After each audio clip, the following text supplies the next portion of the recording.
Hi everyone, प्यारे बच्चों। मैं दिलीप सर आज आप लोगों के लिए हिस्ट्री का सब्जेक्ट लेकर आया हूँ। और चैप्टर का नाम है यूरोप में राष्ट्रीयवाद का उदय। तो बच्चों, सबसे पहले हम लोग बात करते हैं कि राष्ट्रवाद क्या है।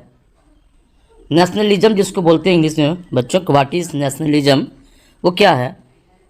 तो हम लोग बात करते हैं कि समान अर्थ में अगर जनरल वर्ड में अगर देखते हैं तो राष्ट्रवाद का मतलब होता है जो अपने देश के प्रति एक अच्छी भावना, एक लगाव है ना, का विकास होना।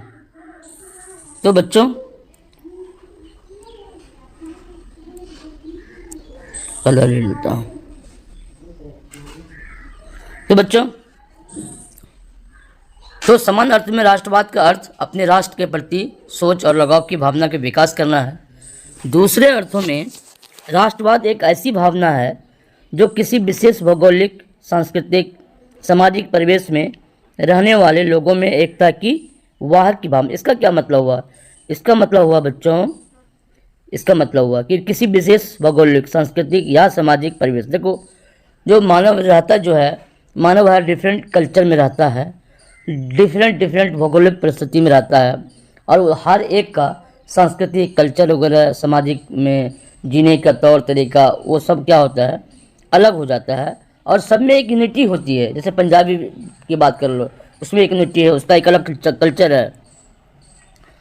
तो इसी तरह से अगर इसका मतलब यही हुआ कि खास भौगोलिक क्षेत्र है और उस वहाँ पे वो संस्कृति, वहाँ पर रहने वाले लोगों की सांस्कृतिक और सामाजिक परिवेश कैसा है, हाँ, और उसमें रहने वाले लोगों की जो यूनिटी, एकता है, वही क्या है, एक राष्ट्रवाद है। देश के प्रति भावना की बात हम लोग करते हैं। जिसका मतलब हुआ कि देश की जो भी राष्ट्र है, बड़ा अगर बड़े अर्थों में लेते हैं, हाँ, तो कि राष्ट्र है, देश है, और देश के प्रति अगर हमारी कैसी निष्ठा है, कैसी भावना है, ये शो करता है। इसी को हम लोग राष्ट्रवाद कहते हैं, नेशनलिज्म कहते हैं बच्चों। तो आई होप आपको समझ में आ गया होगा बच्चों। तो आगे बात करते हैं।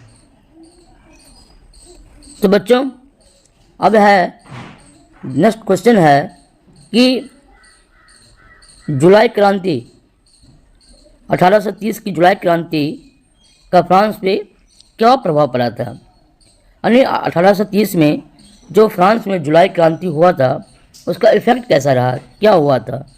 तो देखो, 1830 की जुलाई क्रांति के परिणाम स्वरूप जो हुआ, तो उसमें रिजल्ट क्या निकल कर आया। फ्रांस में निरंकुश राजशाही का स्थान संवैधानिक गणतंत्र, यानी कि निरंकुश राजा को हटा दिया गया और उसमें क्या हो, उसकी जगह पे संवैधानिक गणतंत्र ने ले लिया था। इस क्रांति ने फ्रांसीसी क्रांति के सिद्धांतों को पुनर्जीवित किया तथा फ्रांस में उदारवादी मध्यम वर्ग राजनीतिक महत्व बढ़ गया। मध्यम वर्ग का उदय हुआ, हाँ, मिडिल क्लास लोगों का उदय हुआ बच्चों। तो ये चीज़ हुआ कि जो जुलाई क्रांति से जो खत्म हो गया, तो उसका इफेक्ट क्या पड़ा। इसका इफेक्ट लास्टली हुआ, उदारवादी मध्यम वर्ग का उदय हुआ और निरंकुश जो राजा था उसको हटा के संवैधानिक गणतंत्र का स्थापना किया गया। तो नेक्स्ट क्वेश्चन है, आगे बढ़ते हैं बच्चों, कि बिस्मार्क के कार्यों की चर्चा करें।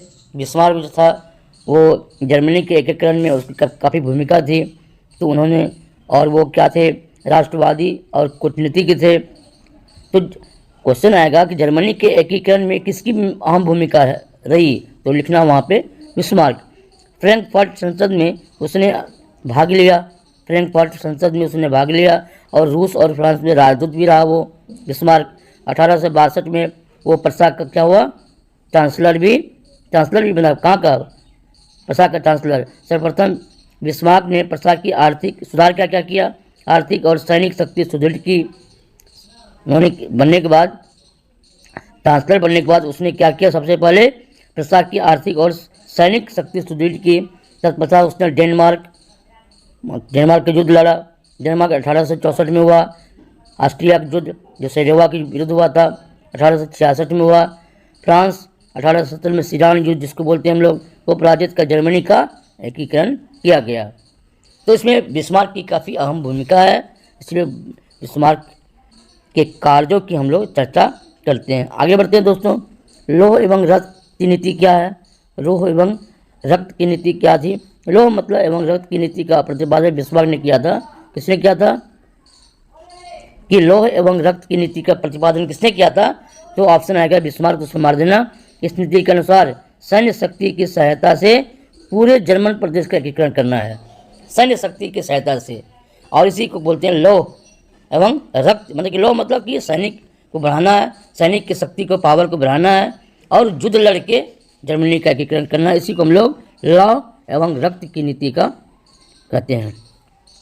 मेटरनिक कौन था बच्चों? मेटरनिक कौन था? यूरोपीय इतिहास में वह क्यों विख्यात है? मेटरनिक ऑस्ट्रिया का चांसलर था। अच्छा, अभी जस्ट पढ़े बिस्मार्क कौन था? प्रसा का चांसलर था। ये मेटरनिक कौन था? ऑस्ट्रिया का चांसलर था। वह घोर प्रतिक्रियावादी, क्रांति का संदेश, कट्टर विरोधी एवं पुरातन व्यवस्था बनाए रखने का समर्थन। क्योंकि देखो, नेपोलियन के हार के बाद जब नेपोलियन को हरा दिया, रसिया वगैरह, रसिया था, ब्रिटेन था, और प्रसा था, ऑस्ट्रिया था, ये सब 4-5 कंट्री मिलके नेपोलियन के सत्ता को ख़त्म कर दिया और एक साम्राज्य की स्थापना किया। हाँ, और ये जो हुआ था, और आपस में जब ये लोग मतलब कि विभाजन करने के लिए आपस में, तो इसका नेतृत्व मेटरनिक ने किया था, और वो ऑस्ट्रिया में किया था। उसी के नेतृत्व में हुआ था कि भाई सभी किसको किसको हिस्सा, कौन सा देश किसके हिस्सा मानना चाहिए, ये मिला। ये इसके लिए एक सम्मेलन हुआ था जिसकी वियना संधि भी कहते हैं हम लोग। उसने जिस प्रकार की व्यवस्था यूरोप में स्थापित की उसे मेटरनिक व्यवस्था कहा जाता है। अपनी इसी व्यवस्था के कारण वह यूरोपीय इतिहास में विख्यात रहा है। तो काफ़ी योगदान है मेटरनिक का। वो चांसलर था कहाँ का? ऑस्ट्रिया का, ये याद रखना मेटरनिक। और वो काफ़ी कट्टर था, है ना, मतलब कि पुराने ख्यालात के थे। वो प्रतिक्रियावादी था। प्रतिक्रियावादी मतलब कि कोई आप जनता के अगेंस्ट, मतलब सरकार के अगेंस्ट में अगर कोई आवाज़ उठाता जनता, उसका बिल्कुल विरोध किया जाता था सरकार की तरफ से, काफ़ी उसको दंडित किया जाता था। इसी को हम लोग प्रतिक्रियावादी विरोध कहते हैं। और आगे बढ़ते हैं। मेटरनिक युग क्या है? मेटरनिक युग क्या है? मेटरनिक ऑस्ट्रिया का चांसलर था। ये तो हम लोग अभी जस्ट पढ़े। वियना कांग्रेस, अभी जस्ट मैंने वियना की बात किया था। वियना कांग्रेस सम्मेलन के द्वारा यूरोप में नेपोलियन युग का अंत हुआ और मेटरनिक युग की शुरुआत हुई। मेटरनिक घोर प्रतिक्रियावादी था तथा राष्ट्र एवं गणतंत्र का विरोधी था। 1848 की क्रांति के द्वारा मेटरनिक युग की समाप्ति हो गई। तो यही था मेटरनिक युग।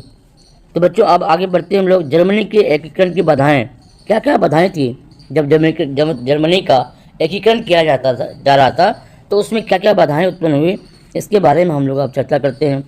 तो जर्मनी के एकीकरण की प्रमुख बाधाएं थी। लगभग 300 छोटे बड़े राज्य थे और सबको हराना था, सबको जीतना था। इन राज्य में व्याप्त राजनीतिक, सामाजिक, धार्मिक विषमताएं थी। राष्ट्रवाद की भावना का अभाव था। ऑस्ट्रिया का हस्तक्षेप तथा मेटरनिक की प्रतिक्रियावादी नीति था। ये सब था कि जर्मनी के एकीकरण की बाधाएं था, प्रॉब्लम आ रहा था, इसको बताया गया है। बच्चों इसको अच्छा से देखेंगे। अब बात करते हैं बच्चों, इटली के एकीकरण में काबुल की भूमिका का उल्लेख करें अथवा काबुल का संक्षिप्त परिचय दें। काबुल को इटली के एकीकरण के राजनीतिक कहा जाता है, कारण कि इटली के एकीकरण किसके नेतृत्व में किया गया? काउंट काबुल के नेतृत्व में इटली का एकीकरण किया गया। 1850 में वह सार्डिनिया का राजा, कब की बात है बच्चों? 1850 में वह सार्डिनिया के राजा विक्टर एमैनुएल का मंत्री एवं 1852 में प्रधानमंत्री बना। कहाँ का? सार्डिनिया का। उसने सैनिक और आर्थिक सुधारों द्वारा सार्डिनिया की स्थिति सुधार की। पेरिस शांति सम्मेलन में उसने इटली के एकीकरण का प्रश्न उठाया। 1859 में ऑस्ट्रिया को पराजित कर काउंट काबुल ने लंबार्डी पर अधिकार कर लिया। किस पे? लंबार्डी पे अधिकार कर लिया। तो ये था बच्चों इटली के एकीकरण में काबुल की भूमिका का उल्लेख करें तो काबुल का संक्षिप्त परिचय दें। आप इसको आप समझ ही गए होंगे, इसको बिल्कुल अच्छी तरीके से लिख देंगे इस तरह क्वेश्चन अगर आता है तो। अब बात करते हैं बच्चों, प्यारे बच्चों, गैरीबाल्डी का। गैरीबाल्डी कौन था? इटली के एकीकरण में उसकी क्या भूमिका थी अथवा गैरीबाल्डी के कार्यों की चर्चा करें। इस तरह से क्वेश्चन आ सकता है। या तो क्वेश्चन आएगा गैरीबाल्डी कौन था, या तो इटली की एकीकरण में गैरीबाल्डी की क्या भूमिका थी, घुमा के पूछ सकता है क्वेश्चन, या गैरीबाल्डी के कार्यों की विवेचना करें, चर्चा करें, ऐसा क्वेश्चन आपको पूछा जा सकता है। तो इसका कुल मिला के सबका आंसर होगा बच्चों, सब मिला के सबका आंसर होगा इटली के एकीकरण का द्वितीय चरण गैरिबाल्डी की तलवार ने पूरा किया। किसने किया? कहता है कि इटली के एकीकरण का द्वितीय चरण, फर्स्ट चरण की बात मैं नहीं कर रहा हूँ, दूसरा चरण, दो बार ये हुआ कि गैरिबाल्डी की तलवार ने पूरा किया। वह युद्ध की नीति में विश्वास करता था। कौन? गैरिबाल्डी जो था बच्चों कि युद्ध की नीति में आने की सोचता था कि युद्ध करके ही हम जीत सकते हैं, इटली का एकीकरण कर सकते हैं बच्चों। तो उन्होंने इसीलिए कहा कि द्वितीय चरण में गैरिबाल्डी की तलवार के द्वारा ही इटली का एकीकरण किया गया। उसने सशस्त्र युवकों की एक टुकड़ी बनाई जो लाल कुर्ती कला है। एक प्रश्न भी आता है हिस्ट्री में बच्चों कि लाल कुर्ती सेना क्या है, तो वही है, गैरिबाल्डी ने एक सेना बनाई थी, नवयुवक जो कि सशस्त्र हुआ करते थे, और उस युवक की टुकड़ियों को ही लाल कुर्ती की सेना कहा जाता था। इनकी सहायता से उसने सिसिली पर अधिकार कर वहाँ गणतंत्र की स्थापना की। वह पोप के राज्य पर भी आक्रमण करना चाहता था, परंतु काबू ने इसकी अनुमति नहीं दी। तो ये था गैरिबाल्डी जो काफ़ी युद्ध में विश्वास रखता था और वो चाहता था कि युद्ध से ही हम किसी भी राष्ट्र को जीत सकते हैं। इसलिए उसने एक नवयुवकों की टुकड़ी भी बनाई थी, सेना की टुकड़ी भी बनाई थी, जिसको लाल कुर्ती के नाम से जाना जाता है इतिहास में। तो बच्चों आगे बढ़ते हैं। हंगरी के राष्ट्रीय आंदोलन में कोसुत के योगदान का वर्णन करें।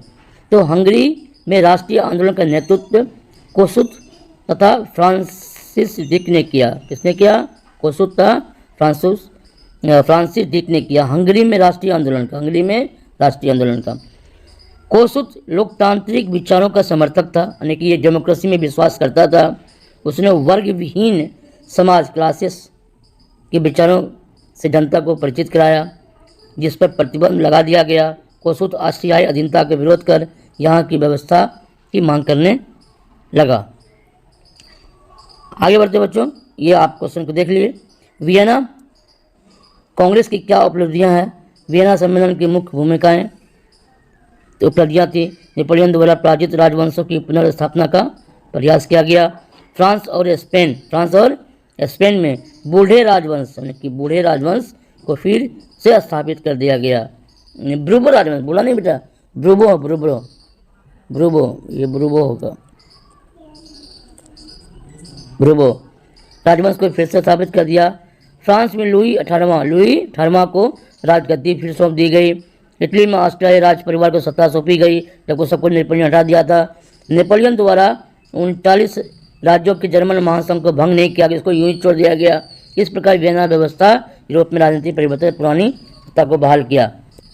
आगे बढ़ते बच्चों, इटली जर्मनी के एकीकरण में ऑस्ट्रिया की क्या भूमिका थी? इटली और जर्मनी के एकीकरण में ऑस्ट्रिया की क्या भूमिका थी? इटली के एकीकरण के दौरान ही जर्मन क्षेत्र में समान प्रक्रियाएं चल रही थी। इटली के एकीकरण के मार्ग ऑस्ट्रिया था बाधक। तो 1830 की क्रांति के बाद इटली में नागरिक आंदोलन शुरू हो गया। 18 से जुलाई क्रांति जब कब हुआ था? ये 1830 में हुआ था। नागरिक आंदोलन, लोगों ने आंदोलन शुरू किया। मैजनी ने इन नागरिक आंदोलन का उपयोग करते हुए उत्तरी और मध्य इटली में एकीकृत गणराज्य स्थापित करने का प्रयास किया, लेकिन ऑस्ट्रिया के चांसलर मेटरनिक द्वारा इन राष्ट्रवादी नागरिक आंदोलनों को दबा दिया गया, जिससे इटली एकीकरण नहीं हो सका। जर्मनी में भी राष्ट्रवादी भावना को कुचलने में ऑस्ट्रिया ने मेटरनिक द्वारा दमनकारी कानून का कासवाद का आदेश जारी किया, अतः दोनों देश के एकीकरण में ऑस्ट्रिया बाधक था। तो बच्चों आई होप आप समझ गए होंगे। आगे बढ़ते हैं बच्चों नेक्स्ट है, जर्मनी के एकीकरण के लिए बिस्मार्क ने कौन सी नीति अपनाई? जर्मनी के एकीकरण के लिए बिस्मार्क ने कौन सी नीति अपनाई? जब प्रसा का राजा विलियम प्रथम ने प्रख्यात राष्ट्रवादी और कूटनीतिक बिस्मार्क को अपना प्रधानमंत्री बनाया, चांसलर बनाया। कहाँ का? राजा विलियम प्रथम ने वो कहाँ का राजा था? प्रसा का राजा था। जर्मनी के एकीकरण के लिए बिस्मार्क ने रक्त और लौ की नीति अपनाई। सबसे पहले बिस्मार्क ने आर्थिक सुधारों के द्वारा प्रसा की स्थिति मजबूत की, इससे सैनिक शक्ति सुदृढ़ हुई। प्रसा के एकीकरण के लिए उसने डेनमार्क, ऑस्ट्रिया और फ्रांस के साथ युद्ध किया। इसके परिणामस्वरूप यूरोप में नक्शे पर एकीकृत जर्मन राष्ट्र का उदय हुआ बच्चों। ये था जर्मन के एकीकरण के लिए बिस्मार्क ने कौन सी नीति अपनाई बच्चों। फिर आगे बढ़ते बच्चों, फ्रैंकफर्ट संसद की बैठक क्यों बुलाई गई? फ्रैंकफर्ट संसद की बैठक क्यों बुलाई गई, इसका क्या परिणाम हुआ? तो बच्चों, फ्रैंकफर्ट संसद की बैठक बुलाने का मुख्य उद्देश्य था कि राष्ट्र के निर्माण को योजना बनाना। इसके अनुसार जर्मन राष्ट्र का प्रधान एक राजा को बनाना था जिससे संसद के नियंत्रण में काम करना था तथा जर्मनी का एकीकरण उसी के नेतृत्व में होना था। लेकिन जब प्रसा के राजा फ्रेडरिक विलियम चतुर्थ, ये याद रखना, फ्रेडरिक विलियम चतुर्थ ने यह प्रस्ताव को अस्वीकार कर दिया तो परिणाम स्वरूप असेंबली भंग हो गई तथा जर्मनी का एकीकरण पूरा नहीं हो सका। ये फ्रैंकफर्ट संसद की बैठक क्यों बुलाई गई तथा इसका क्या परिणाम हुआ, इसका ये आंसर था बच्चों। आई होप बच्चों मैंने जो आप लोगों को बताया कुछ समझ में आया होगा। तो बच्चों अगर समझ में आया होगा वीडियो को लाइक एंड सब्सक्राइब जरूर करना है बच्चों, क्योंकि आपके कॉपरेट करने से ही हम आगे बढ़ सकते हैं बच्चों। तो बिल्कुल मिलते हैं नेक्स्ट वीडियो में।